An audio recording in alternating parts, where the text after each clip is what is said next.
Harman & Benson. Le journal des stratèges. Alors, on va vous parler d'un projet d'île artificielle de méga construction composé de réseaux d'éoliennes qui seront placés sur donc des sortes d'îles artificielles, on peut dire, qui permettront au Danemark de produire beaucoup plus d'énergie que les autres parcs éoliens dans le monde, selon BBC.com. Alors, il est considéré comme le plus grand projet de construction de l'histoire du Danemark, avec un coût estimé à 34 milliards de dollars.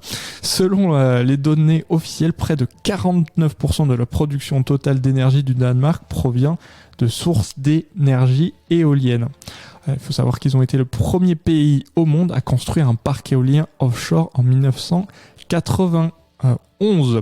Alors, selon le plan, la première partie du projet prévoit la création donc d'une île artificielle en mer du Nord qui sera reliée grâce à des parcs éoliens en mer fournissant 3 gigawatts d'électricité.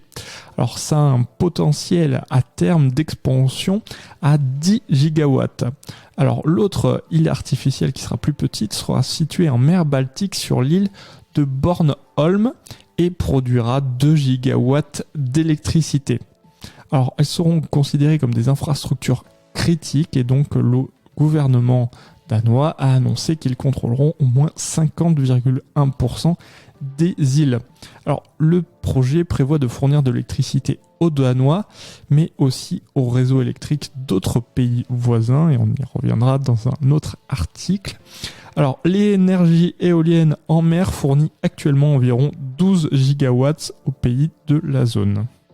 Si vous aimez cette revue de presse, vous pouvez vous abonner gratuitement à notre newsletter qui s'appelle La Lettre des Stratèges, LLDS, qui relate, et cela gratuitement, du lundi au vendredi, l'actualité économique, technologique, énergétique, mais aussi de l'hydrogène, et puis de tout ce qu'on trouvera super intéressant pour votre vie.